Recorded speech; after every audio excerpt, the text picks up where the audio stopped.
there's two rules, in my opinion, to be really successful in market farming, market gardening. It's like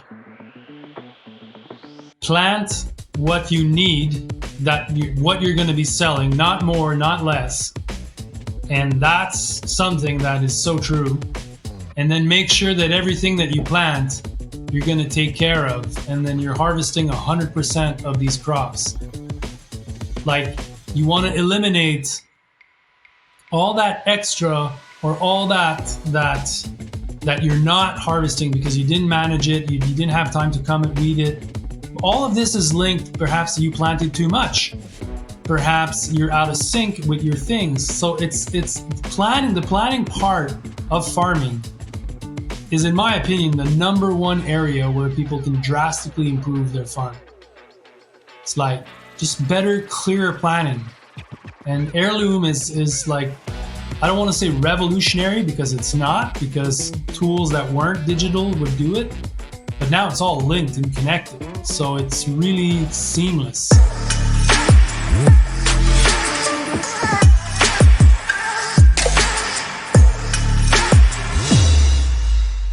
Today, we have the pleasure of welcoming Jean-Martin Fortier to the Growing for Market podcast.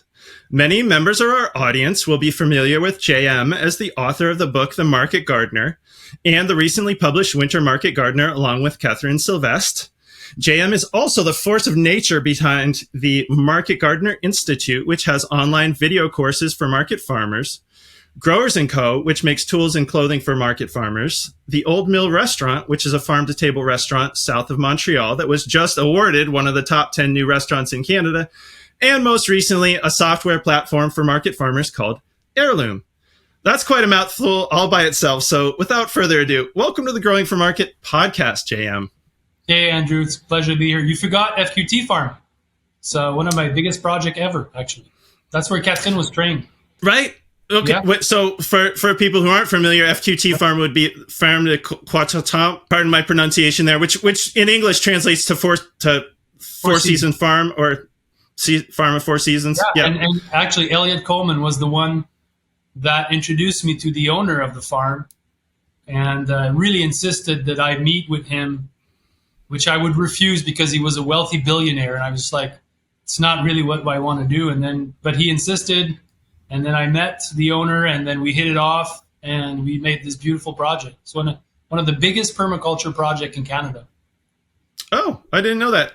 Yeah, and it's beautiful. I had the opportunity, I don't know, probably 5 or 6 years back to do a quick visit there, and it is a beautiful place. And so to follow up on that, I mean, would you call that a training farm? Yeah. Or totally. Yeah. Like totally, people come for 2 years. So the first year, obviously, they learn the ropes. They learn, they really learn like how to just move and operate. They'll spend a lot of time in the greenhouses. It's like we're just like training them so that they know how to be repetitive and efficient and effective. And then the second year folks, they train the first year folks. So there's like 3 second years for about 5 first year, some in the likes. And so the second year, they learn how to manage, they learn how to dispatch, they learn how to, organize a week, deal with conflict on the farm, all these things. They learn to do that. And then I was, and Catherine after me, helping the second year learn how to do this well. So it's a pretty good, like I would say, like people that were 2 years at FQT Farm, man, they're pretty badass market gardeners. They're really well roped. They know their stuff. And so are they going on and starting their own farms or going out into the world and managing other people's farms? Yeah, most of them, they come on board because they want to start their own farms. Most of them have. I think we were at the training program started in 2016. I think we're down to about 30 or 40 people. Most of them have started their farm. A few went and did other projects that are not like running a farm, and very few became farm managers. But for the last few years, so many people approach me with farm projects where they need somebody to run it. And I look at the salaries that are being offered, and I'm like, why would you want to have your own farm when you can get a paycheck and run somebody else's farm? I get it that we all want for it to be our place, but as you know, it comes at a cost. It comes at a cost. Yeah. Yeah, absolutely. And I guess that's part of the decision-making process for people is because it's a very different thing, right? It's a very different thing to have your own farm than even to get paid well to work on someone else's farm. So sure. And especially if you're running the show, like if it was yours, like when I was designing, building, running FQT farm, I'm not the owner, but it's my farm. Like I paid to manage everything. So, and I was happy that I wasn't paying the bill, especially on that farm, because I would have been broke for 200 years. But anyway, it's just like, I think I'm happy to kind of open up this mindset perhaps for other people out there that, it could be a pretty good setup to be paid to run a farm, and that's out there. Yeah. Well, that's a good message. You don't have to go out and start your own farm to get paid to work on a farm. There's more than one ways to do that. So there's a lot of restaurants that approach me because they're looking for supply and they want to have a direct chain supply. There's a lot of hotels, restaurants that want to do that. Man, it's the space from when I started to where it's now. It's like it has opened up so much, and it's on all continents. Like there's market farming and market gardening like everywhere. It's really, really interesting where it's at right now. Yeah. Well, I know like here in the United States, the USDA keeps track of the number of farmers markets, and the number of farmers markets has grown a lot over the last couple decades. Now, it has tapered off a bit over the last few years, but it was growing a lot.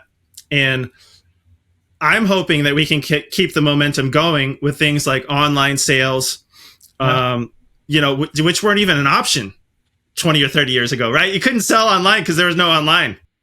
Yeah, there's a lot of food hubs now. There's a lot of platforms. Like COVID was a major, it's like things changed. We all know that. But how people buy their produce now, like online is definitely something. And there's a lot of platforms that exist. There's a lot of food hubs.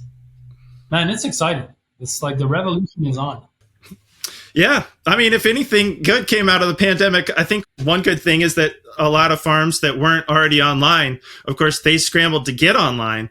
And I think everybody who's gone online has stayed there, right? I don't know anybody who said like, oh, I don't need that anymore. So hopefully that opened up a new front for a lot of farmers. And, JM, maybe that idea dovetails into something that I wanted to ask you about anyway, which is the big picture of growing market farming. Okay.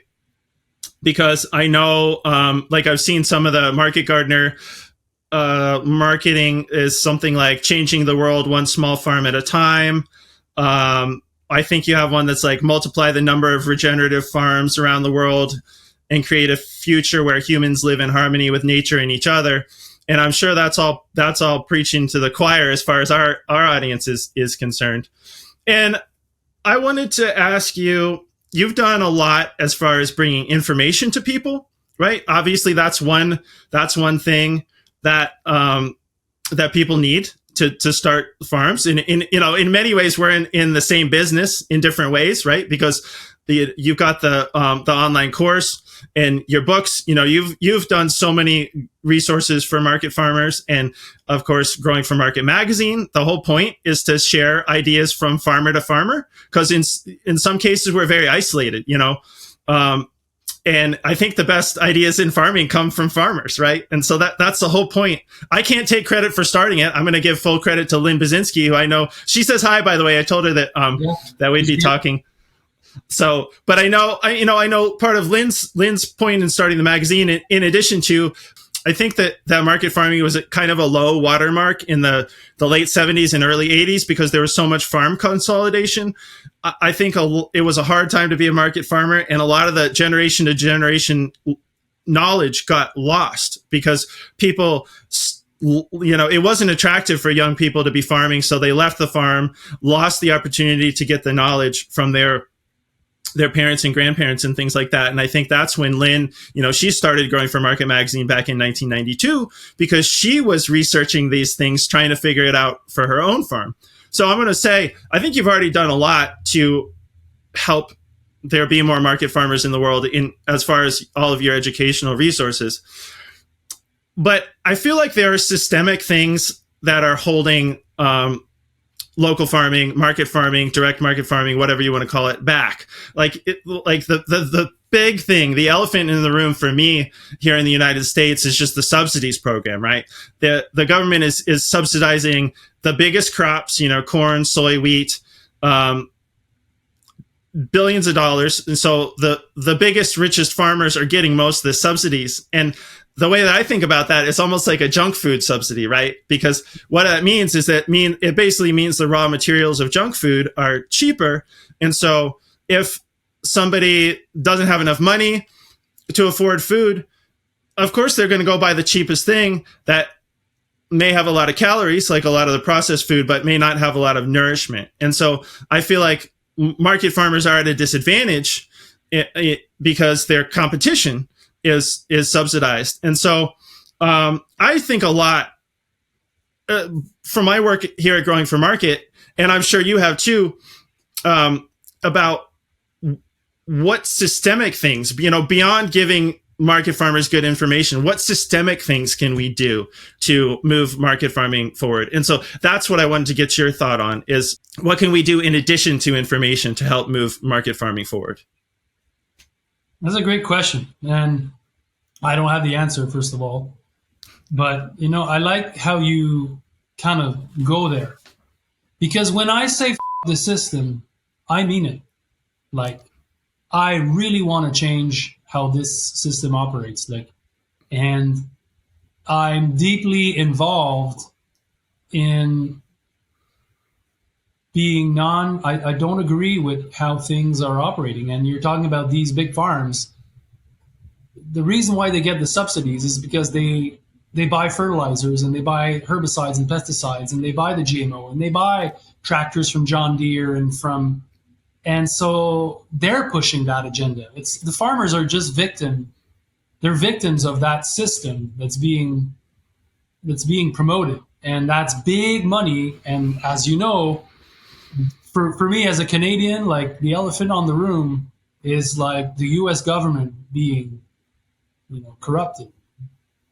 Plain and simple. I don't know how to put it, but it's just like most of your politicians in the US, they frankly look from the outside like they're being paid to just vote whatever.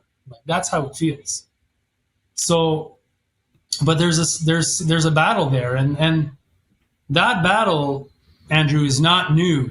And if you talk to old growers like Elliot, for example, and he's my reference because he's the one that I've hung out the most with, Elliot Coleman, he'll be the first one to say, hey, first of all, we're fighting against something. We're fighting conventional farming and we're proposing organic, but these people fought back. In earlier days of the organic movement, organic farmers were discredited. There's all sorts of barriers that was put on their roads. And because of people like Lynn that you talked about and others, and there's a lot of them, all the pioneers, organic made it through. And when I started farming, it was just like, okay, man, it's cool. It's on. There's a market. We can do it. It's positive. Like I'd never really faced all these gimmicks firsthand, but they're there, man. And I think we shouldn't forget that. I don't know if that's too deep of an answer, but that's why I'm always talking about the why and the big picture, because in the end, like, the reason I farm is because I like it and because I'm good at it, and I want to do it, and I want to support others in that trade. But it's also because we're opposing and we're proposing something different. And yeah, it's important. I think you're not wrong when you say that politicians are very motivated by money and that in a way farmers are the victim of it, because I see the subsidies that are a big corrupting factor, I think, in the the agricultural scene as essentially a pass-through subsidy to chemical companies, tractor companies, right? Because there's a huge amount of money, and the farmers even the farmers who are getting a lot of money are keeping very little of it. A lot of it's going through to the chemical companies, to the equipment companies, et cetera, et cetera, et cetera. And so, well, that's why, to me, so, my thought is not like, oh, we need a subsidy for organic. I think we just need to get rid of the subsidies. So, and just flatten the playing field. So everybody is playing by the same rules. So, what are you going to do with all that money and all that interest that's there? Like, Big Pharma is behind all these, Monsanto's, Bayer's, they're all the same companies that sell us the vaccines. And it's all a big, I don't know. For me, like when you go down that rabbit hole, it becomes pretty hairy. But the answer is definitely decentralizing the food system and making people aware that there's alternatives out there, and then bringing people out of the supermarkets.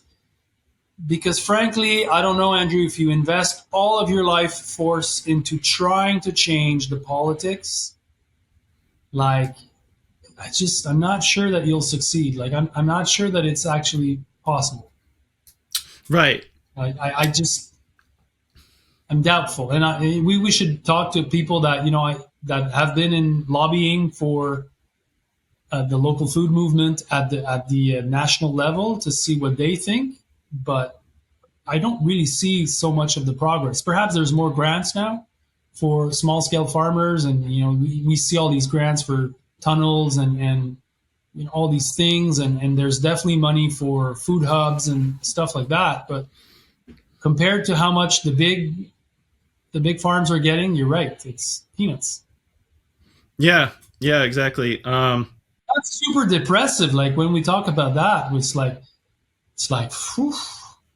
Yeah, it is, but it's worth thinking about. I mean, I certainly don't have the answer. That's why I'm interested to ask you. And I think that's the fairest thing to say. It's easy to say like, oh, I have the answer. It's this, but it's a real problem when we think about maintaining the momentum of local farming. And it's more honest to say, we're not sure what the answer is. Yeah, but one thing that I'm sure is like you were saying, cheap food is subsidized. That's why people buy it, but it's not true. It's cheap food is just, that's the only thing that's presented to people. Like, cheap food is everywhere and good food is nowhere. Like, you really need to look for it. You need to know the farmer. You need to go to the food hub, the farmer's market. You need to be in CSA. It's like a real. It's a real, only the seekers find real local foods. It's not available. It's just not, so it's not present. So that explains that. And the reason why cheap food is present is because big companies, they control distribution. And, it's $1 trillion billion revenue. It's like, this is the ultimate repeat business is food. So it's a real the system kind of argument. Yes. Well, and I think it's really hard for people to understand, partially because so few people actually have any connection to agriculture anymore. It's like, what is it, 1% or less of the population who's farming anymore. Mm-hmm. And then the other thing is, at least I think I've heard it said so many times here in the United States, people say like, oh, well, we've got, cheap food. It's like, well, but you've already paid for it. The only reason it's cheap is because it's already been subsidized. And of course, because it comes out of, you've already paid for it through your taxes. Yeah. I have, whether I support that system or not, I've paid for it through my taxes. So, well, JM, I think it's job security for us for a while, working on the food system. But I guess everybody has their own perspective on it. In fact, I have a friend who is an economist, and he was like, well, Andrew, if you're so annoyed about all this stuff, you should go to school for agriculture, and like be able to talk about it. And I was like, no, I think I want to, basically I want to get my hands dirty. Yeah. And I think, honestly, I think what you're doing is much more proactive. Like, Growing for Market as a magazine. When I started, I think I've told you this before, that was my go-to information. Like, there's pre-internet. I would get those magazines and I would learn so much from it. A lot of my tricks I got from the magazine. And then now you doing a podcast and just sharing insights, farmer to farmer kind of conference, discussions on, that's really That's really all that is, because in my opinion, the only way to move the dot further is to propose an alternative that's going to make the other one obsolete. And that's Buckminster Fuller's famous quote. It's like, you want to replace a system, just make it obsolete, because you're proposing something new and different. And so that's our job. We're there to promote organic farming, small scale farming. We're there to show that it's possible. We're there to help people become better growers. And because there's a lot of us out there every week going to farmers market, we're connected. We're connecting with the population, and that's why we need a lot of farms. It's the only way. There's no other way. Yeah, absolutely. I mean, if you had asked me 15 years what I was going to be doing in 15 years, I would have said farming. I didn't get into this to run a magazine. It's very serendipitous, actually, the way that I met Lynn Basinski and just was writing for the magazine. And she ended up asking me if I wanted to take it over, right? Because I wanted to be the boots on the ground, where the rubber hits the soil, if you want to, however you want to put it. And it would just ended up that I ended up taking over the magazine. I thought I would be farming full time now, 15 years ago. But hopefully all those electronic, the new ways of selling online and things like that can help people, can help market farming continue to move forward. It levels the playing field, because the big advantage of distribution moguls is that they own the supermarkets. They own the distribution. But when you're online, we're selling directly to clients. We're at, they don't own the traffic on your cell phone so we're kind of leveling the playing field on that end. It's like you can come up with a great solution that's gonna go head to head with Whole Foods, so that's interesting. What's happening right now. Also, wholesaling. I mean, that's one thing I realize. Wholesaling, none of these things is going to completely replace the food system, the industrial food system that we have overnight. But that's one thing that I'm thinking about for my own farm, is to get hooked in with our local grocery store, right? Because when I was younger, I thought it was just a matter of recruitment. It was just a matter of telling everybody how great the farmers market is. And I still think the farmers market is great, but I've realized just not everybody's going to go.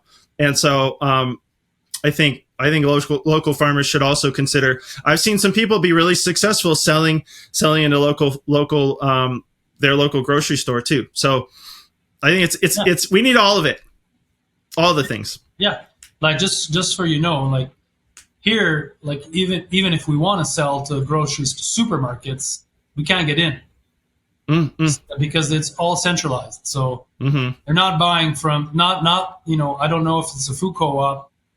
That would be different. But, here, there's 3 giant supermarkets, and I can tell you, they're not buying from local farms. They're buying from California, they're buying from Florida, they're buying from all these big farms, and then they're redistributing all these produce throughout all the banners throughout the territory. And so, it's a pretty big problem. Yeah. Well, that's actually somebody I'd like to have on. So we have Hannaford supermarkets here in Maine, because I've been thinking about this a little bit for my own farm. I've talked to some of the growers in this area, because like a lot of supermarkets, they talk about selling local food, and I've heard mixed results, let's say, from people. So some of the growers around here can get in, but doesn't always go super smoothly. So actually, our supermarket here has a local foods person who I'm hoping to have on the show, because I have some ideas about selling to them myself, and I want to get their perspective on it. So it'll be interesting when we can get them on. But speaking of online sales, so you just launched farm software called Heirloom. Yeah, Heirloom. That says it will help small-scale diversified growers plan, manage, and operate their farming businesses. So before we get into the details of the software itself, on the website, it says you were not satisfied with the farm planning options that were out there. So in 2021, you decided you could no longer wait for someone else to build the crop planning and management platform of your dreams. So you had to do it yourselves.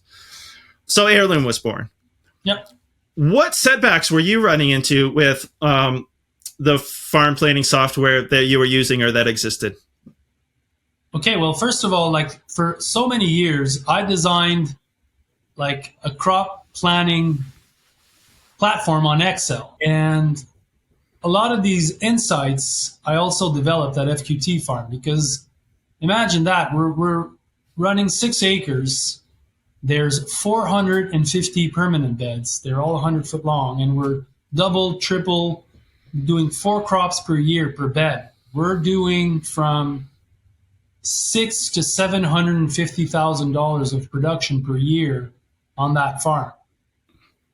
And so we're moving a lot of things. I'm managing a lot of production, and I'm managing a lot of complexity. So I really put a lot of insights into developing this so that it would really be easy to operate. So develop crop, not just a crop planning process, but calendars, and a way to organize the year, but the month and the week, so that it would all be distilled to just follow the guide. Just we take all that information, how much money we need to make, and we distill it down to what are you doing Monday. And so you're not always thinking about that. So a lot of complexity. And it took me, I would say, 4 or 5 years to really nail it down to something that was really efficient. And so that's what I teach in the masterclass. And then I got approached by Tend to help them develop their software, which I did. Mm-hmm. So I had an amazing, beautiful relationship with the folks at Tend. I made some friends. It was really good, really cool. And so for I think it was like 3 or 4 years, I was with them developing their software. And cool features came out, the features that I want. Other features were not mine or wasn't that of interest to how I see things.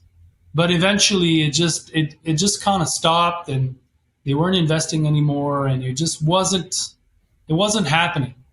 And just like, I'm not done. Like I still have a million ideas of how to improve farms and how to connect them better with new technologies. And so I wasn't getting that rapport anymore, and I wasn't seeing the software being developed anymore.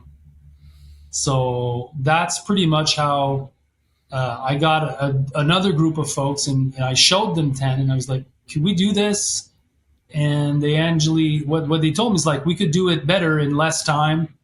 And being who I am, which is somebody that's kind of naive, I said, well, let's do it. It's like, wrong answer, because when you go into that space, you're spending a lot of money, and it's just like more money than I could have imagined. And I'm happy with Heirloom now, the way it's really going. It's really good. But I had a few years where like I wasn't sure that was a good move to make it. So now I'm happy, but it was a process. So that's more or less the story. And where Heirloom's at now, it's already like top notch for crop planning. It's by far the best planner out there. And people, there's 3 months free trial, so people can go and see for themselves. But what's really exciting is where it's going. And what's there is already super cool, but where it's going in the next few years is really going to be helpful to a lot of growers. And that's what gets me really excited. So I was going to ask you if you've been using Heirloom on FQT and the other farms that you're involved with over that time to test it out. So I think you already answered that. It sounds like that was part of the development process. So you're using Heirloom on, I'm assuming that's how you like work the bugs out of the system, by using it on FQT in your farms? Well, yes and no, because FQT was, all the concept behind Heirloom, like they were developed at FQT farm, like I explained. Mm-hmm. Then when we launched it, so I developed the structure, like how things would work and why. So there's a why behind everything that's in Heirloom. But then rapidly, the goal was to put it out so that it would be user developed. So now we just had, I think it was more than 2,000 people use the software, and give us feedback. And then it's the feedback that is deciding where the software is going now. And that was part of what we call the roadmap, which we want to have user-generated development. Because, like, I have a lot of insights, but I don't have all the insights. And the reality is that there's new people coming into the space and they see things in a new light. But we want to develop it with people that are engaged in using the software. So for the last 6 months now, it's the feedback loop that's guiding what the developers are doing, which is really cool. So does that mean that people are making comments if they're like, oh, I want this feature or this isn't working right? People are making comments and you've got your developers behind the scenes that are making those changes real time? I wouldn't say that like that, because you get a lot of comments, but you're taking the feedback and then you're assembling it and then you're prioritizing it. Uh-huh. So if everybody's saying the same thing, then it becomes pretty obvious what to do. When people are saying two different things, then you need to kind of have judgment. But by far and most, like, it's the general consensus of what needs to happen next that is guiding the development path. And Heirloom is there for the users. So in the end, that's just how it should be, you know? That's how it should be. Yeah.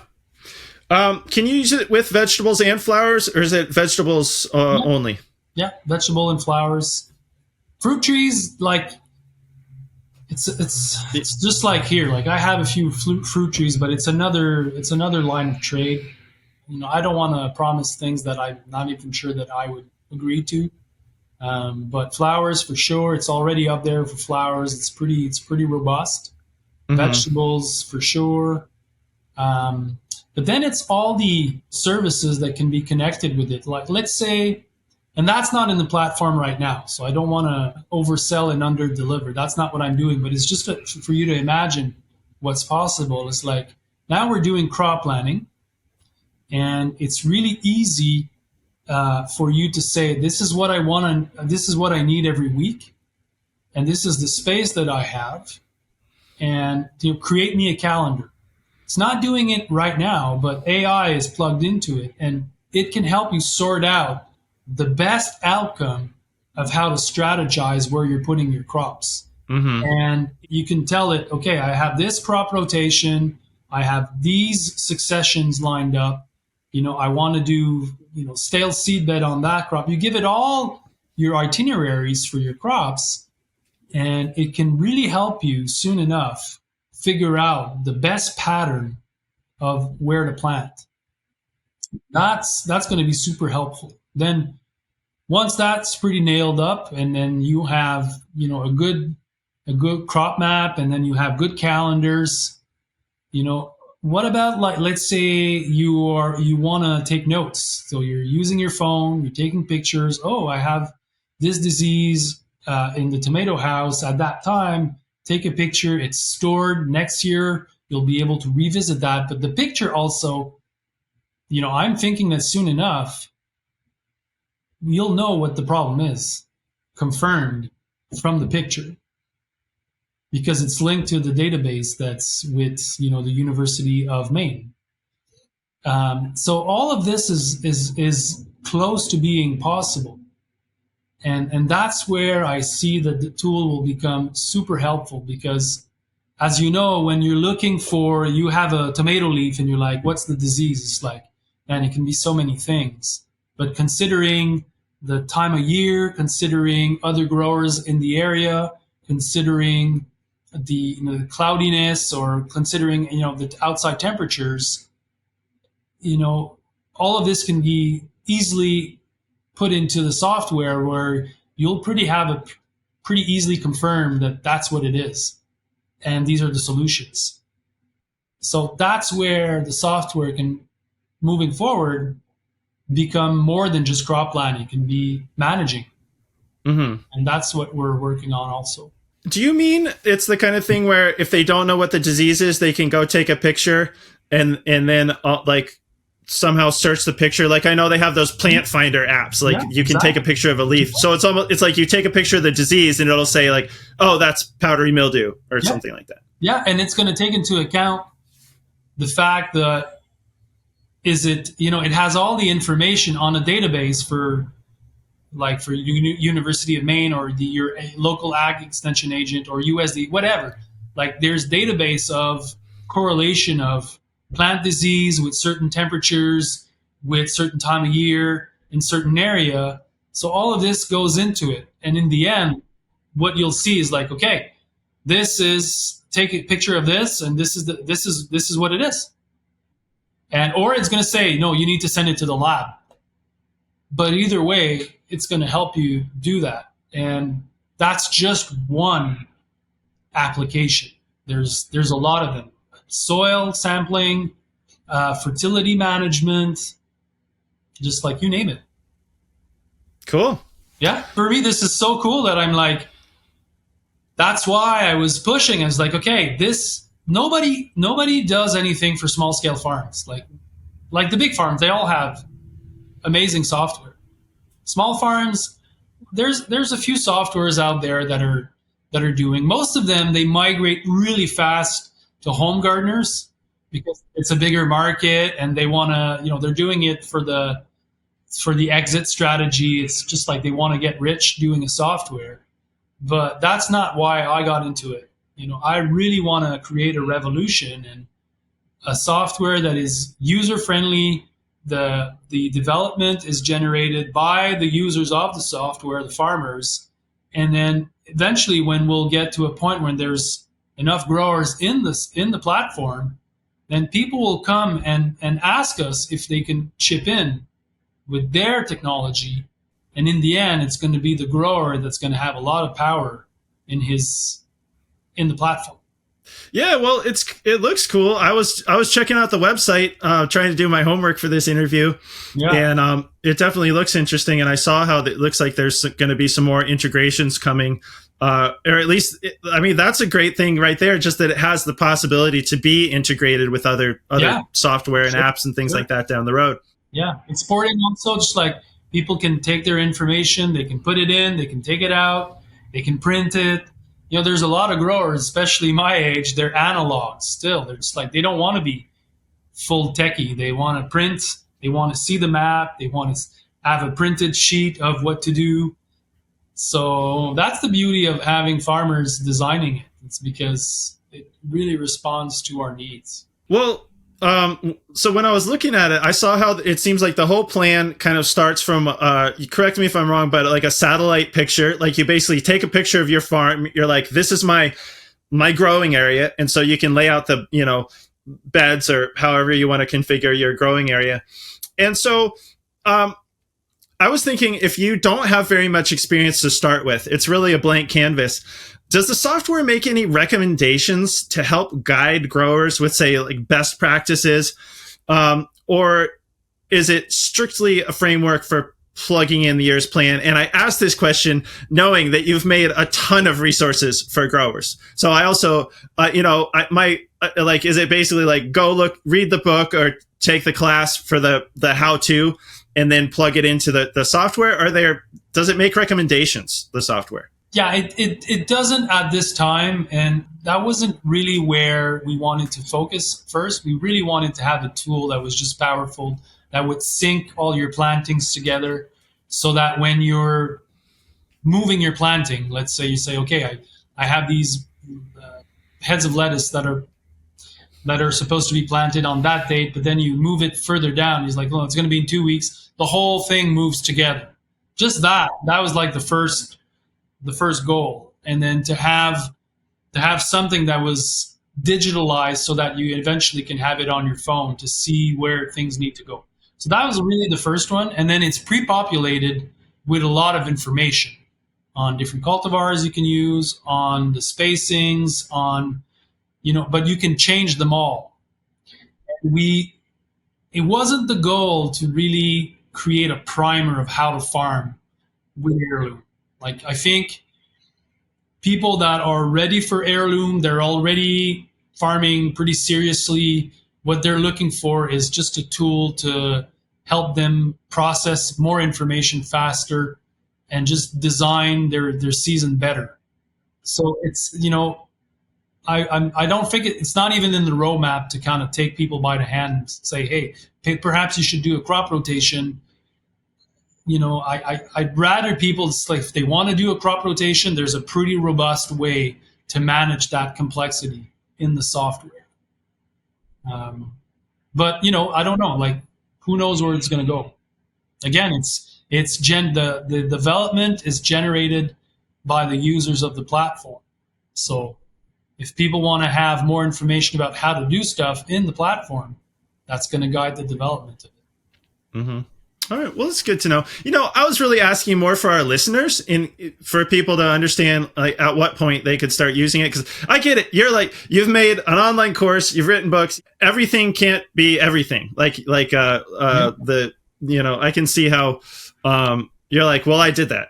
I've put that information out there, and you kind of have to know what you're doing to get the use out of it. Well, there's levels. If you read The Market Gardener, it's a great book when you're starting, because it goes over all the different features, what it is to be a market gardener, and there's technical information there, but it's a primer.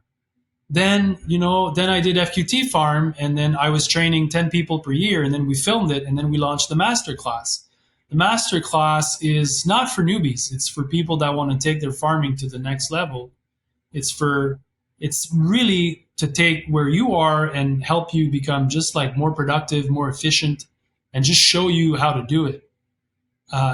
Heirloom is more in that kind of vein. It's like, it's a tool that's going to help you just grow more, spend less time thinking about this, and it's going to help you just be more efficient in your day-to-day dealing with stuff. Like, another feature that I think it's going to happen.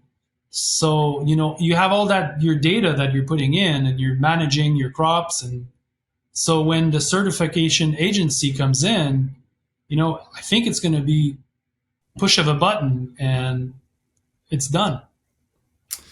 Right. Well, just having all your records in one place. Yeah.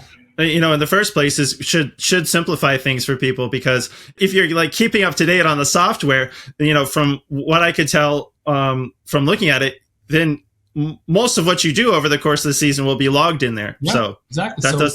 If you can configure it that, let's say your certifying agency, that's what they need, we'll just plug it into and then it's just going to create the documents, the reports for.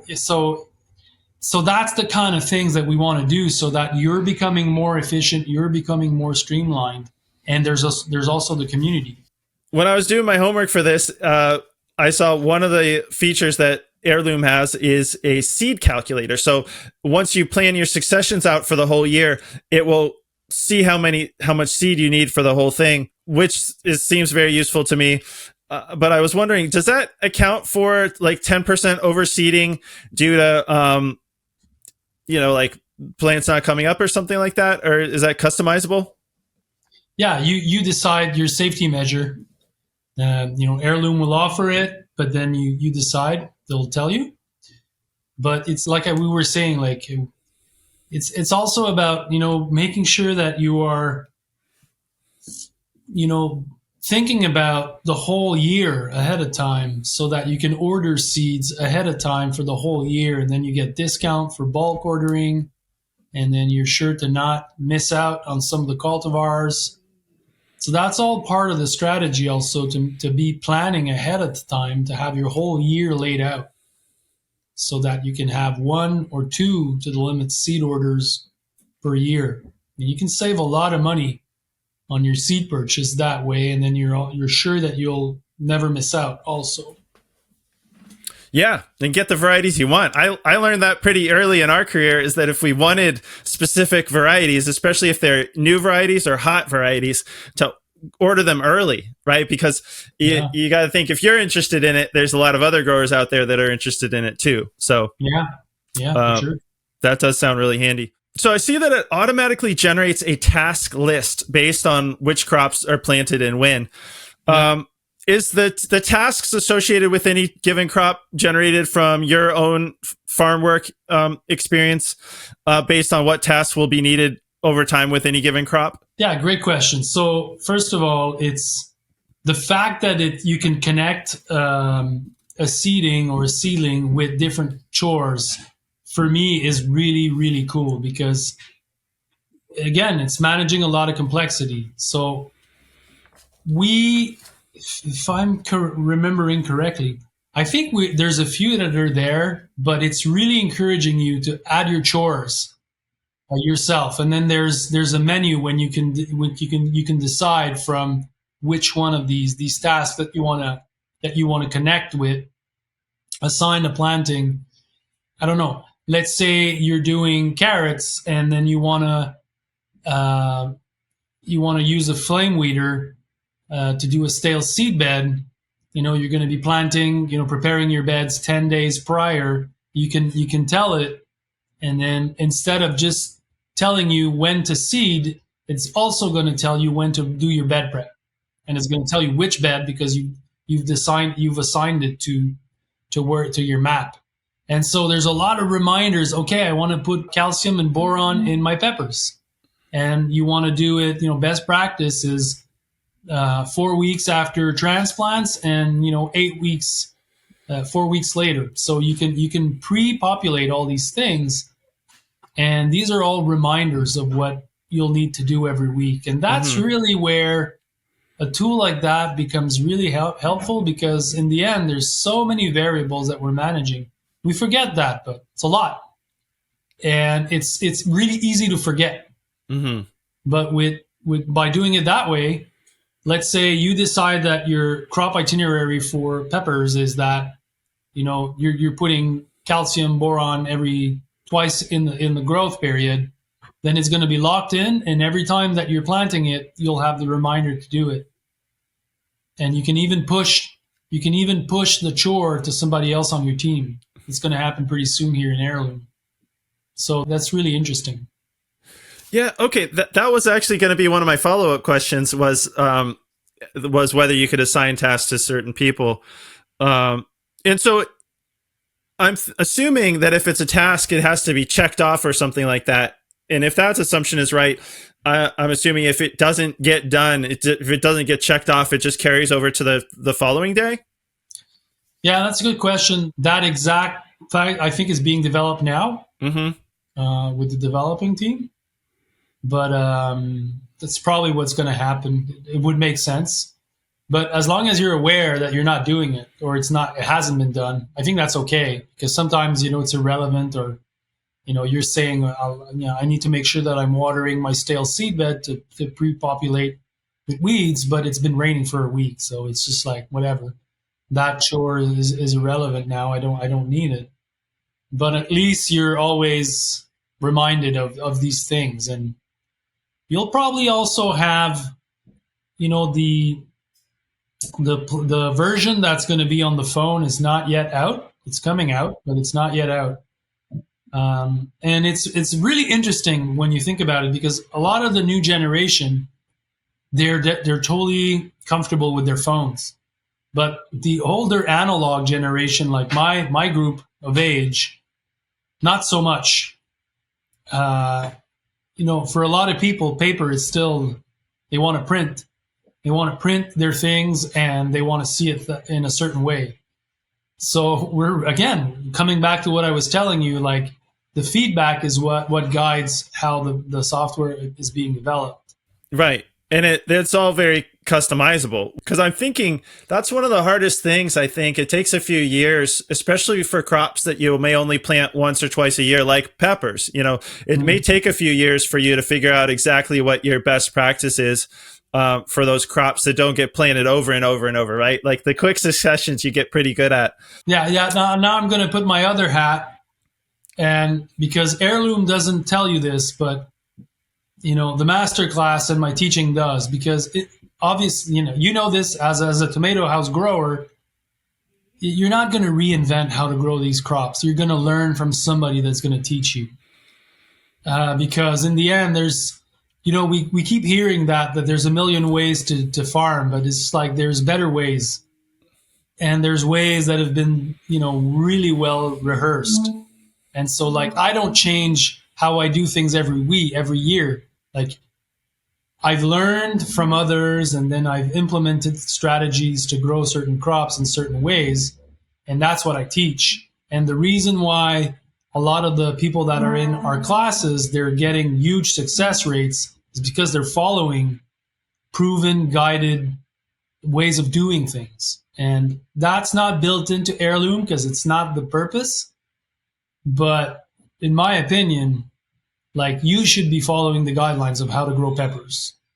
You shouldn't be kind of like figuring this out. You should be following what the guidelines are, adapted to, your kind of farming style. If you're not tractor based, it's kind of different, but you are not reinventing the wheel, in my opinion. And that's what really the best strategy to get better at farming faster. It's like if you're following the footsteps of guided information of how to do things, you'll get to the outcome much faster than if you're trying to learn all of this from year to year.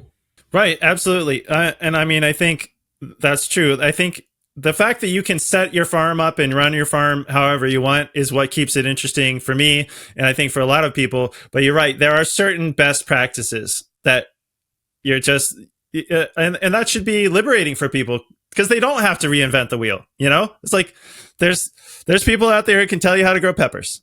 Yeah, very liberating, because the reverse is that you're going to perhaps not succeed, or you're going to be overworked. And there's beauty in discovering new ways, totally. But it's like, if you want to play guitar and you want to jam, like you're better off learning the chords and just kind of learning how to play the guitar before you kind of riff.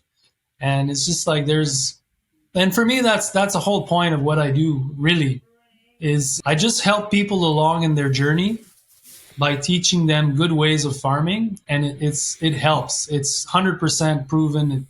People take it and then they apply it and it works, and then they go to the next level. And the next level shouldn't be learning how to grow the crops. It should be how to run a team, how to manage your cash flow.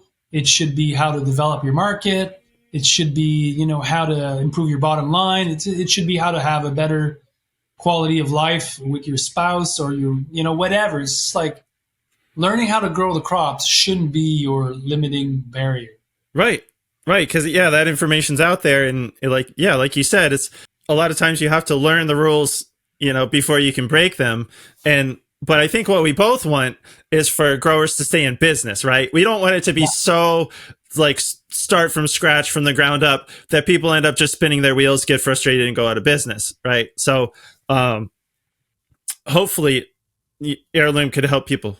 I studied Elliot Coleman, what he was doing, and I studied other growers. I went to Cuba and I visited a lot of farms there, and went to Europe a lot when I was younger, because the template of what we were doing wasn't there. Like, I don't know if you know this, Andrew, but when I started farming, like farms like ours, like they didn't exist, or they weren't around. Like you wouldn't see a 2-acre market garden with 100-foot beds, everything square, with black tarps, that didn't exist. And so at one point you're like, okay, now there's a template. There's a lot of growers showing that this model works. Success leaves clue. Just follow in the footstep, and then something new is gonna, you're gonna figure something new. You're gonna add to the thing, but perhaps on another level. And that's just my opinion about that.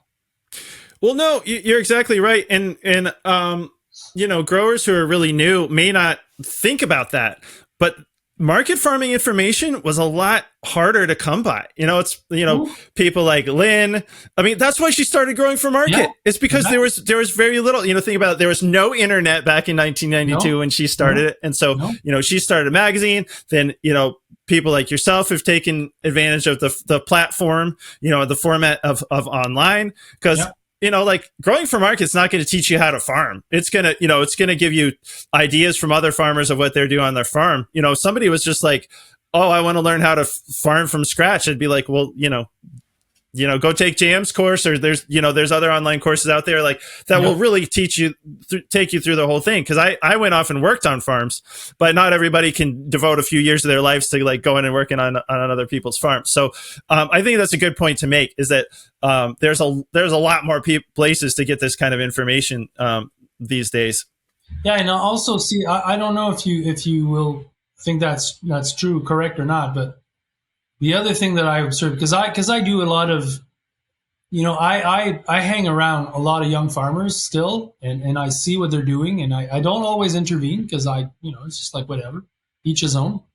But I see a lot of them also picking and choosing from different YouTube videos and not connecting the dots properly, in my opinion. Because when you're picking and choosing from different people, different things, different styles, and you're actually not following in a method. And a real methodology of working connects the dots. Like, this is done this way, then this is done that way, and this is done that way, this is done that way, and then the finished product is this. That's a methodology. And the sooner you figure that out for all of your crops, like, the faster you'll get to good results. And then, like we were talking about, then you can work on other aspects of farming that are also very important, namely cash flow, namely managing, teams and managing your social media or your market presence, or there's so many things, Yeah, absolutely. I agree with that. And context is so important, right? Because that's one thing, is that somebody else may be talking about something that won't work in your climate or with your soils, or, the kind of crops you're kind of trying to grow, or, the kind of market that you're trying to serve. So, I think it's a great thing that there's so much more information out there, but people also have to take it with a grain of salt and make sure that the information that they're seeing, works with their method, their overall system. Yeah. Or if you're choosing something from a grower, just don't pick something. Just like go with. It's hard to explain, but it's like I'm not gonna go and look at one grower how he does just one thing, because what's interesting in a farming practice is that there's a reason why this is done together. And so for me, like, if I was young and starting out, I'd be just looking for farmers that are doing it successfully and just trying to figure out. That's what I did with Elliot. I was like, okay, I was reading the book. I had nothing else. I had three sources of information, Andrew. I had Elliot Coleman's book, which was the most practical out there at that time, the New Organic Grower. Uh-huh. I was getting Growing for Market, obviously, because I was learning a lot of tricks, like, okay, so use a blowtorch to kill certain insects in the cucumber beetle in the squash. Like, I got that from Growing for Market, and it was epic. There was a grower that was showing how to do it, pictures, that was great. And then you had Johnny's catalog. The Johnny Seeds catalog would come out every year, and I would see new tools that didn't exist before, and they all connected the dots with a 30-inch bed system. And that was really like, okay, now we have, I don't know, like a 6-row seeder that does 12 rows on 30-inch for salad mix. Man, this is not me going back and forth. Or we have at one point, obviously the greens harvester came, but every year there would be something like that. And that was my main source of information also. So it was exciting to discover all of this. But anyway, I think now there's new tools coming up. It's interesting. There's a lot of people coming up with great stuff, but there's already there's a pretty solid foundation. Yeah, absolutely. Back to Heirloom. One of the things that I saw was that it will generate an estimated workload for you, which sounds pretty useful, because I think we used to just plant stuff and really just know it's going to get crazy in the summertime. But I'm imagining that would help to either think about hiring temporary help, or just maybe spreading crops out more, give you a picture, of what your summer's going to look like, or whatever season you're going in. Exactly. And imagine that can save your summer, because it's not just you being overworked that week, it's your crew. And sometimes there's resentment in that. It's like nobody will say that to you, but like you didn't plan better, because that's the truth. Like the truth is not that there's too much work, is that the work wasn't planned out to the most, because you see in Heirloom, you see the curves. You see the curves of the spikes of overload. You see them and you're like, okay, well, I see them. It's January and I can see that following my plan, there's this spike there that I can, like you said, I can spread out some of the plantings, or I could decide that those 2 weeks in June, I'll hire, I'll make sure that I have 2 people coming at the farm. But this is the kind of information that's super helpful to help you on your farm. It's like you want to know that. Yeah, because that's hard unless you've done it before. It's hard to anticipate accurately. What all that spring planting is going to add up to. It's almost like the equivalent of your eyes being bigger than your stomach in a farming sense. You're like, oh, I'm going to plant all this stuff, but it's like, how are you going to take care of all of that? So if anything, that should help people plant more realistically and then not lose stuff, right? Because I've seen people, take care of things to a certain part of the season and then just it gets overtaken by weeds, or like the labor just isn't there to take care of it, and that's a waste of money and all the time that you've invested in the early part of the season.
And I think growers, they'll realize that a tool like that, they're not going to go without it. They'll be like, oh, I wish, how was that possible before?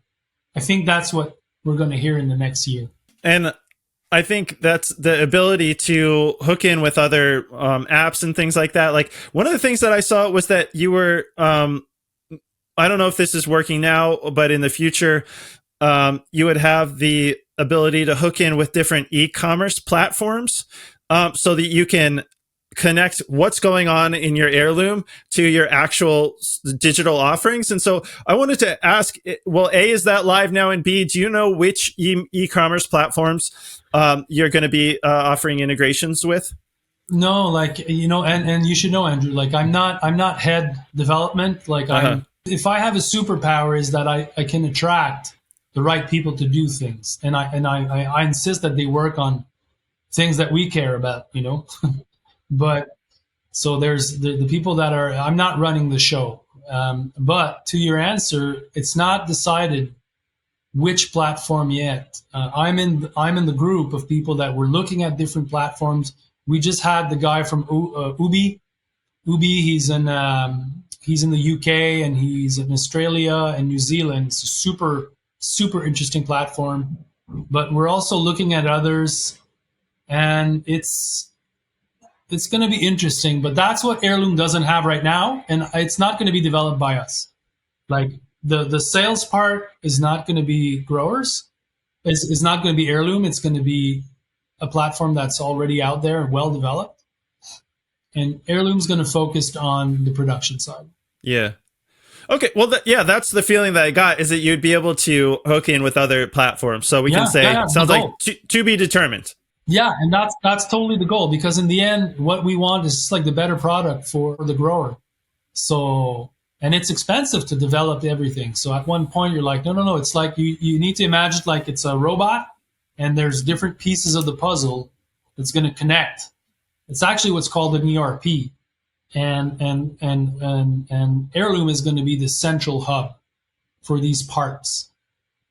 So it's going to be fertility management. It's going to be scouting and disease. It's going to be sales. It's going to be eventually, it's going to connect with accounting. It's a bit early, but that's the vision. And I think we'll get there. I think the start is really it's super positive. Like everyone that's in the platform right now, everyone's liking it. Like we've had almost no negative feedback. So I think so far so good, but it's totally just the start. Uh-huh. Well, and it occurs to me, one of the other cool things about having it all digital is that you can do analytics and you can run reports, right? Because I feel like maybe more than half the battle is making the plan, but then at the end of the season, you can spit out a report. And so is that a feature that's live, like the analytics and reporting at this point? Yeah, well, analytics and reporting is mostly for sales, in my opinion, in my experience. That's where it's really handy. Like I don't know if you're familiar, if you've been to market with Square, but man, it's epic. You can know which vegetable you sold, which time, and then you can really see all your spikes, and that's really interesting. So far in Heirloom with the production, like you talked about the workload graph, we're also measuring the estimated yields, revenue per bed. You can have a clear eye on that. It's going to really tell you where you're at. But reporting it's still in the process. And again, like if a lot of growers in the community will tell us, hey man, how about reporting on that? And then there's a few people that kind of keep insisting. That's going to bump other projects. And it's written, it's made for growers by growers for growers, and that's what it is. That's why I'm there, to keep that in line. Yeah, and I know what you mean. We do have a Square account, or I should say it's really my wife's. She uses that. That's for her nursery business. It's powerful. It's whew. Yeah, well, it's definitely a lot better than I guess back in the day. We would take inventory by just counting up what was left at the end of market, but it's even like cuts out that whole step, because then you already have the record of what's been sold. So yeah, that is very handy. You remember those times when you're really tired after market? You're like, ugh. Yeah, and then you're counting and you're like, oh, I just want to go home. And then you go home and you have kids, and it's just like, oh. That's just like young kids that are, you've figured out how to not have the kids at market by a miracle, but then you're back, and then it's just, so yeah. Anyway, it reminds me of the old time. Yeah. Those were the days. Those were the days. I've been there. Yeah, my kids are 20 and 15 now, so it's we're definitely elsewhere. But I remember when we started, we had both of them. Just like, so anyway. Yeah, I know what you mean. Yeah, my kids are 10 and 12, and I guess sometimes we would give them to a family member, but a lot of times we just, especially when they're little, we just take them to market. Yeah, I think they might have actually sold more vegetables than we did, because our customers love to come in and just like check out the cute baby. So I agree.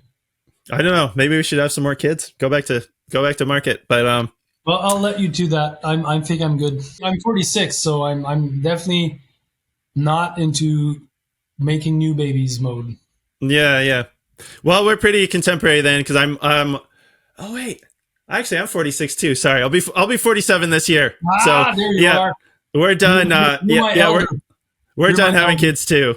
But that oh my gosh, that was such a blur. I mean, it was fun, but it's also like Andrew, in farming conference, that's the number one question that I get asked when I go to conferences. It's like, how can you farm properly with kids? And you always see this beautiful mostly it's women that ask these questions, but not exclusively. Sometimes it's young men also. But I don't have an answer. I'm like, I just don't know. You just kind of like, you do your best, you try to surround yourself, but really, honestly, it's hard. It's really hard to start a farm with the kids. But a lot of growers, they've done it, so it's not impossible. Well, in the time of life, I mean, that's just a reality. A lot of people who are starting farms are in the time of life when they're also going to be having kids. And so, if I can put in a shameless plug here, it's your podcast, so you can do whatever you want. Yeah, well, it's our podcast, but it's not my book. So our co-host, so I do about half the episodes, and then our co-host is named Katie Kula. She has a farm called Oak Hill Organics out in Oregon. And she has a book, I think it's coming out this year, from Story Publishers about balancing farming and kids. Great. So if people are thinking about starting a farm and thinking about starting a family, they have that to look forward to from Katie this year. In fact, before Katie was a host, I interviewed her. She had written some articles about this for Growing for Market. That's in fact, I think she may have submitted those to help get her book deal. So if people are interested in farming with kids, I actually did 2 interviews with Katie way back in the day last year before she was hosting. In fact, those interviews are one of the things I was like, wow, she's really very well spoken. She should be a co-host. So I don't know if she would say that she has the answer either, but she talked to a lot of people for this book. But you're right, Jam. It is a hard balance to strike. So she's got a lot of resources, so people can listen to those podcast interviews that we did with Katie. They can go back in the Growing for Market archives, read her articles. She did a few articles about balancing farming and parenting, and then later this year they'll have a book to look forward to from her. Beautiful. So there you go. Tell her that I'm impressed by the fact that she's tackling that subject. It's definitely something that's in demand, and perhaps she'd like to come to my podcast so that we can talk about her book. So I'm sure she would love to be on. Well, we'll put you in touch maybe around the time the book comes out. Great. Okay. So there's a free trial period on Heirloom right now. What does it cost once growers get past that first month? If I'm correct, I think it's $25 per month. I think it's on the website for sure. So if people really want to know, they can check it out. One other thing that I can say is that it's really important in the development. Like, let's say we're getting carried away and we're like, oh, Heirloom could do this and Heirloom could do that and Heirloom could do this. And it's really important that the price point stays low. Because otherwise it's not going to be, most growers don't have enough yearly sales to purchase a software that's going to be too expensive. So we're really trying to strike the balance between developing new, really powerful widgets and tools that they're going to connect, but also making sure that the price point stays down. That's fair enough, and that's a good goal in itself. I'd like to take a step back for a minute and look at the bigger picture. So I know you talk about small farms having the power to change the world. And on the Heirloom website, you use the line, leveraging the power of technology to replace mass agriculture by agriculture by the masses, which is a great line, by the way. You have so many projects going on, JM. You got Growers & Co. with the tools and clothing, your online course, Heirloom Farm software. What I wanted to ask you, has this been strategic? It's easy to look back and see what someone's done and been like, oh, of course, well, they're going to, write a book and then start an online course and then start a tool company, and then start, software for farmers. So was this strategic, or did you just tackle the next area as soon as you saw another problem that needed to be solved for farmers? Definitely option B. Option B. And it's been an adventure. Like, one thing seems to lead to the other. And for me, like, my trigger is, like, we're all different. For me, it's not that I see a business opportunity, or it's like I see a need for sure. But then I also, what triggers me to start something is when I have an opportunity to connect with people that are very knowledgeable or very brilliant. Like for me, like my wish is to surround projects that I know our farming community needs by brilliant people that are investing their mind on these problems. That's where I get excited. I'm like, okay, so Growers & Co., I started it with these guys that had an amazing fly fishing company, and they changed the way people fly fish here in Quebec. Catch and release. They reintroduced that and they repopularized fly fishing because their message was so positive, so cool. Their branding was epic, and they had beautiful clothes.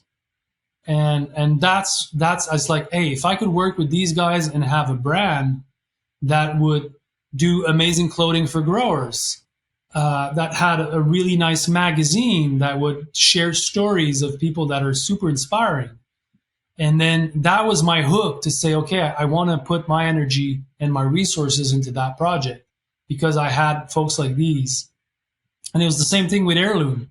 Like the people that were advising me on Tend, they said, you know what? Like the more I look into this, the more I realize the potential of because people don't know about small scale farming. They're like, it's totally new to them. They're like, hey, I didn't realize that this existed. And then people are putting so much energy and passion in these farms, and then they go down the rabbit hole of watching Cowspiracy and all these videos about food and how poisonous it is, and they're like, I wanna do it. And it's like, okay, well, you're a bright mind, or you have this to offer. Let's do it together. And then that's how my projects start. And I would say that the flip side to that is that I'm coming to a point now where I've started a lot of projects, and like it's time for me to not start anymore. It's definitely time. Yeah. I used to be naive when starting projects. Mm-hmm. Now I realized like I got hurt a little bit. So now I'm like, okay, like, I'm doing my part. I have 4 projects plus FQT farm, plus my farm that my wife is running. She's epic. She's like the backbone of all of this. That's good to know because actually I heard you interviewed on the Bootstrap Farmer podcast, which is another great podcast out there if people want to check it out. They're really cool guys, these guys. Yeah, they are. Yeah, I've known those guys for a long time. They are cool. And I forget what the question was, but it seemed to end up. They asked you something like, how you are involved in so many projects, and I think you answered something like, you said something like you make yourself the 5th wheel in all your projects. Mm-hmm. And I think the analogy you made was like the executive chef in a kitchen. It's like the kitchen can't break down just because the chef isn't there on one day or something like that. Mm-hmm. And I almost wasn't going to bring that up, but I really liked that because I'm trying to figure out how to just like delegate better, in the projects that are in my life. And so, and I can't really think of anybody who has more projects than you do. So if people want to hear about that, they could go check out your interview on the Bootstrap Farmer podcast. And I don't know if you have any other suggestions, because I almost want to ask, but I also feel like the best suggestion might be just like find a good team, right? Well, I can quickly share the story of how that came to be. Like I was, when running FQT Farm, I'm dealing with 25 restaurants, delivering weekly to them. And I really fell in love with the restaurant people and just their passion for fresh. Like we would bring our veggie box, and they would open the box in the kitchen, and they almost were crying every week. It's just like, so they were so passionate, enamored with our veggies. And I just like, wow, this is really cool. And one of the best chefs that we have here in Quebec is like the most epic guy ever. He's the one that gave me that advice. When I started FQT Farm, it was a really big project. And he said, JM, you need to develop, because I was about to run a 10-man operation or 10 crew operation, and I had never done that.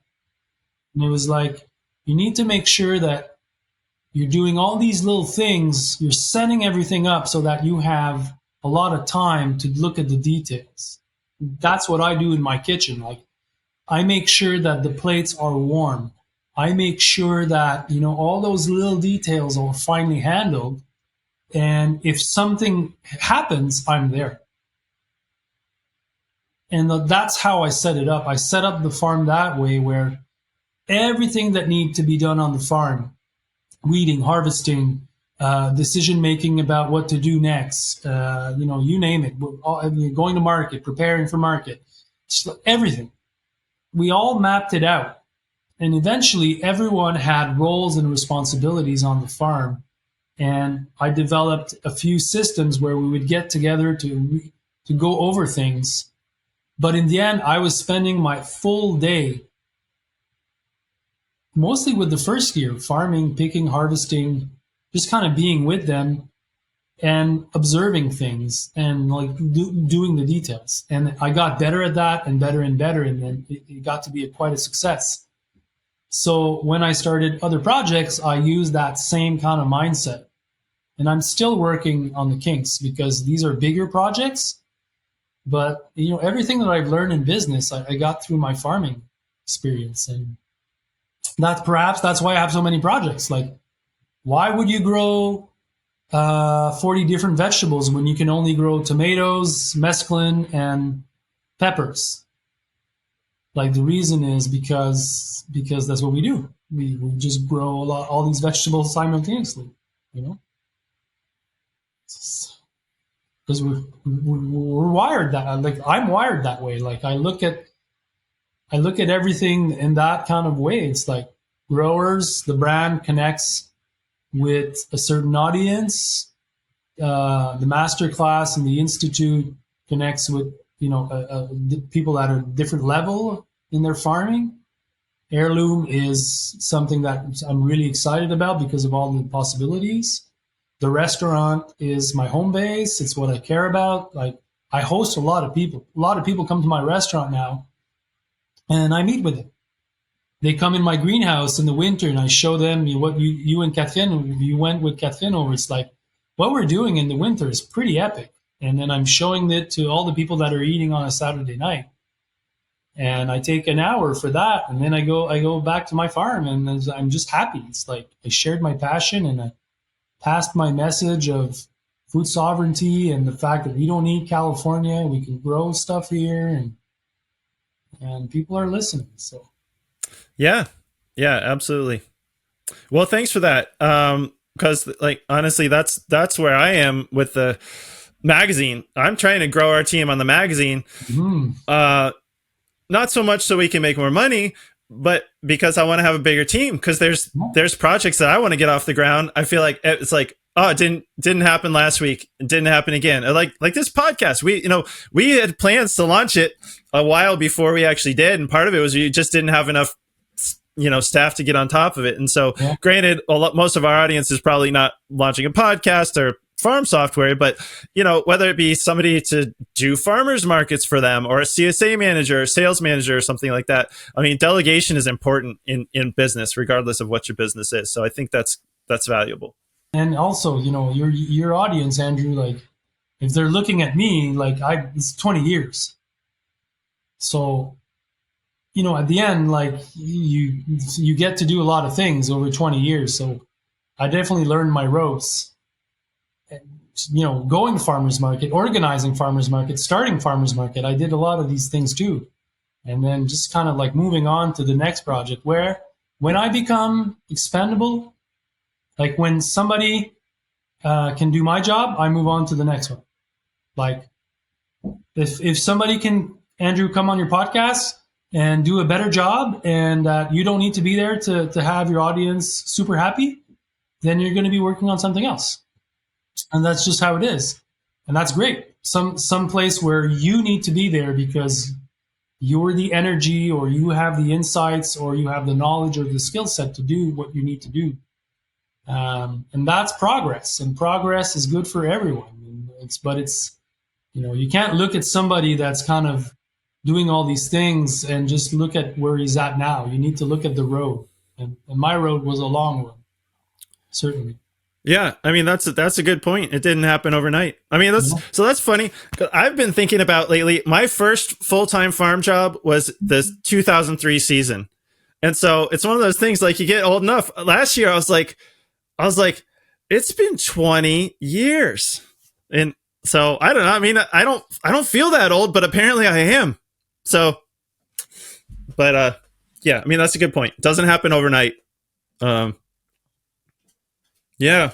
So one thing I just wanted to ask about briefly is to give you a chance to tell us about the new restaurant, Espace Old Mill. It seemed like it just opened. And it's already been named one of the 10 best new restaurants in Canada. I was looking at it online, and it looks like there's a fair amount of growing space behind the restaurant itself, which is, as the name implies, an old mill building, right? So I imagine that's one of the things that makes it unusual, in that I figure most restaurants don't have that much space to grow anything. So obviously they're not like growing all the food like out back of the restaurant, but I just went, yeah, well, tell us about that. So there's like, it looks like a beautiful renovated old mill, you tell me, and with some growing space by the side of it. So I was thinking, especially for people who aren't that familiar with local agriculture, it must be really nice for them to be able to look out the window and see, an example of where their food came from. Yeah, that's totally the case. Like, the old mill is an 1849 building, so it's really old. And it's 5 minutes from my home farm. So I would pass by the old mill, and it used to be a western bar. It's like, is really kind of dubious. But you're right, there's like almost 2 acres of just kind of cleared lawn in the back of it. And for all these years, I was cycling or passing by, and I was like, man, imagine a market garden there. That would be super duper cool, because there's a kitchen, and then it's a really nice space, and it's just by the waterfall, and it's just like this beautiful, beautiful place. And when COVID hit, just like most people, like, I reassessed what I was doing, because I was farming 6 days a week full time at FQT Farm. It's an hour drive. So these were big days I was putting in, and it's been years of putting them in. And I was kind of getting tired, and I was kind of like thinking about coming back home. And then all these projects, the masterclass with the Institute and growers, they were kind of happening, and they were requiring me to be always driving to go to different places. And I just thought, like, why don't I just kind of bring everything together in one space? And that's how it started, because it's called Espace Old Mill, which is kind of like, it's kind of a collab where during the week from Monday to Thursday, it's an office. And from Thursday night to Sunday night, it's a restaurant. So we have, during the week, we have, 12, 15 people working here on different projects. And nobody wants to work on Fridays anymore, which is really new to me. But anyway, on Friday, it's everyone's cooking, and then they're setting up for the restaurant. So that's how I was able to pull it off. And it had been for sale for like 3 years, and it was a big project. And so I put a lot of my love into it, and we built a winter greenhouse, to have all the winter greens. It's 100% locally sourced. Like, everything that we serve on the menu comes from the area, 100%. So no pepper, no olive oil. It's 100% sourced. And the goal is to demonstrate that this is fine food. Like, we don't need to go elsewhere. This is just like, this is the best. And so really proud of being named top 10. It's like really cool. I work really hard. The crew here is epic bunch of younger people that are passionate about food and agroecology, and it's been really fun. Yeah. Well, congratulations on that. Is that where you are now? Yeah, I'm at the headquarters. Yeah, Nice. this is one of the rooms. Yeah, you can check it out. Like, so we have.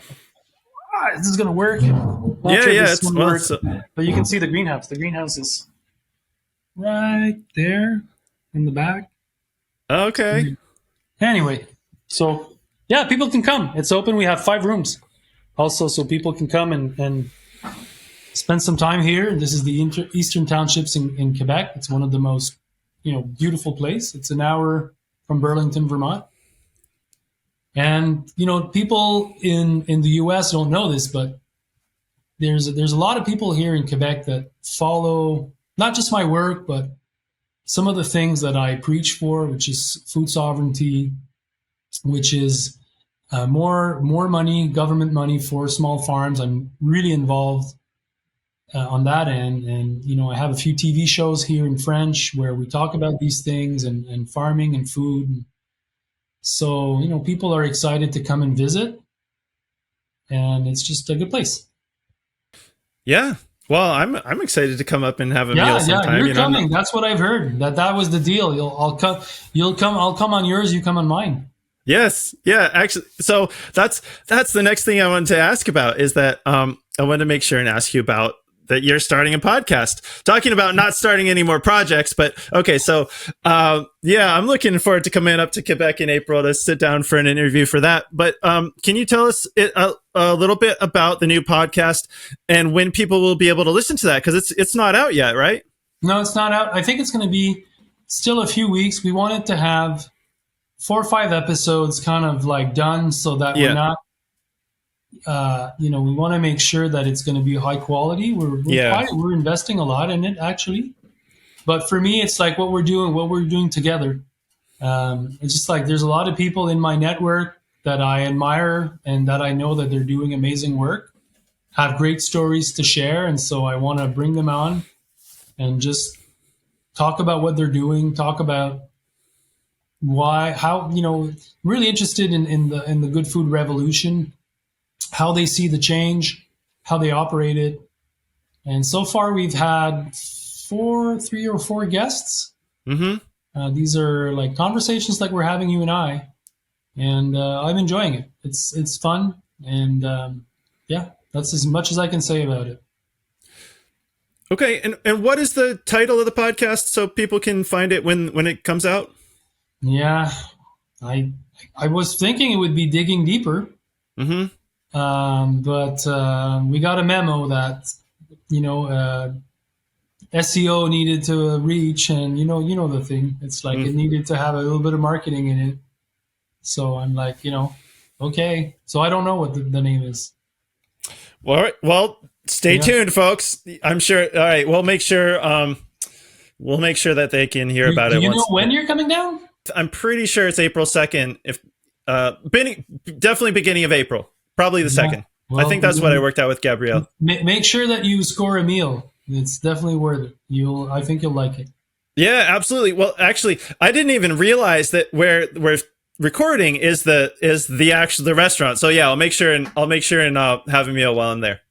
All right. Well, hey, to all the listeners, I hope you guys are doing well, and I want to say, if I can, thank you for your support for Growing for Market, because man, this magazine is epic. It always has been. And Andrew, you're such a sweetheart, and I know you've worked really hard to keep it alive. So congrats, man. It's really cool. Well, thank you, JM. That's true. I mean, like when Lynn asked me if I'd be interested, really what it was is we had learned so much from GFM over the years that I thought I wanted somebody to steward it into the future. And so I thought, well, might as well be me. So I did. JM, you've been doing a lot of talking. There's something I started to ask you about at the beginning of the pod, and you said, let's just put it in the episode. Can I ask you a question about my farm? And so I'll talk for a minute, because my philosophy about these podcasts is that, it's about the guest. I try not to do too much talking myself. Right. Okay. So here, I'll talk for a minute. You can rest your vocal cords if you got a minute. I realize we've already taken up a lot of your time today. All right. So here's my situation, JM. Okay, and also, so folks, this is something I was starting to ask JM about before we started recording, and he said, "Well, let's just talk about it on the podcast." So this is an interesting idea. So I was just curious to pick your brain, JM, because the where I'm at with my farm. So we've been here for 15 years on my farm in Central Maine. In fact, it's only we're probably 4 hours away from Montreal, probably more like 3 hours away from where you are right now. So where I forget the name of the town, but where the Espace Old Mill is. And so when I took over Growing for Market 8 years ago. And so at the time, I thought I might be able to split my time between Growing for Market and my farm. And now I realize that was wildly unrealistic because it's a full-time job. Plus like trying to do other things to keep it going, like start the podcast and things like that. And so the where we're at is that our farm, my wife runs it. She has a nursery called Seedlings by Annie. So, we basically switched from produce to seedlings, which is the same year we took over Growing for Market, we took over an established seedling business. And so that's part of the story there. I tell people we have his and hers businesses is that, I run GFM and she runs the nursery, but I miss growing produce. And so, I have this idea that we could either use our farm as sort of like an incubator farm because we have, what they call a turnkey situation, right? We've greenhouse built, we have fields that we've used for fields, and, we basically have all the farm infrastructure. And I could either I'm imagining like a young person, but you know what? People are doing farming as a second career. It doesn't necessarily have to be a young person. It could be, basically my idea is that there's two ways that I could go with this. I could either let someone who's trying to start a farm use our farm almost like an incubator farm. Because I'm not really trying to make money from it. I just want to see it used. And I've realized I've just never, unless I really, really, really delegate everything, I'm never going to have the time to do it myself. Or alternately, like I know what I would do with it. In fact, when I took over for Growing for Market, I had I was planning out a greenhouse. I was going to build a much bigger greenhouse. And I wanted to be geothermally heated and like solar powered. And, I called it the Green Greenhouse Project. Like I got to the point where I had quotes. Like, I got a quote from Harnois up there in Quebec for a greenhouse because I know they're sturdy and, can withstand the snow here in Maine and all that kind of stuff. Right. So I basically put that whole project on hold because I was like, Growing for Market is a once in a lifetime opportunity. Right. I was like, if I get it together, I could always build a greenhouse. But, I'm either going to take this opportunity or if I say no to it, it's never going to come back to me. And so I'm glad I did. I'm happy with my decision. But that's basically the point where I'm at is that I want to get back into produce. I don't have the time. So I could either invite somebody into my farm and I would be fine with them trying out their own situation. In fact, I'm talking to some people who, may have that kind of situation, or I could do it more like hiring a farm manager, be like, this is my plan, run it to my plan, or like we plan it together. But this is the plan is like, we run a big greenhouse, and I basically have a farm manager who executes and, maybe other people to work on the farm. Those are my ideas. I wanted to ask you, because I know you have a lot of projects, if you have any thoughts on that. And also, because I know you're training people up there at FQT, part of the reason I wasn't going to do this recorded like we are right now on the podcast was because I was just asking, just personally, do you know somebody who, let's say, wants to start a farm but doesn't have the land, right? Because I'm in the part where, well, I already started the farm, I have the land, and now I don't have the time. So that's my situation, JM. And what do you think about it? I think it's pretty cool. And I think it's really good that I think you have the answers. I'm pretty sure that if I would poke you a little bit, I think you would go with one option more than the other. Yeah, that's true. But I really am open to both. Mm-hmm. So, I still want to do that greenhouse project that I'd planned out. At the same time, I would also love to see, like, if somebody could use my farm as a jumping off point, as a launch pad for their own farm business. I love that. I mean, actually, it could be both. Yes, it really depends on who comes and what their focus would be. I've done both, so there's pros and cons.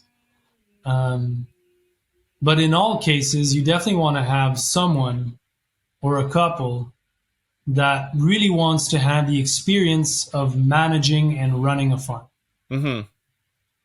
And you're a guiding person to them because of your experience. And so that's kind of the general setup. But then there's also, the money involved. It's like, are they renting and it's their operation, or are you paying and it's your operation? And that needs, that's the advice that I would give you. You kind of need to map out both scenarios numbers wise. Because I think you'd want to do this from the heart because you love your farm and you'd like to help and you want to see the farm succeed and your community have that fresh food. This being said, if ever it's costing you money out of pocket, it's not going to be as enjoyable. It's going to become, that's not what I wanted. More problems, and it's coming out of my pocket. I'm financing a farm. Yeah. So you kind of need to put numbers, and whatever scenario if I can tell you my experience, like in either scenario, really needs to be well written down very clearly, like as clearly as possible, so that if ever you have a situation with these folks where it's not very clear, well, you can always refer to, the contract. Yeah.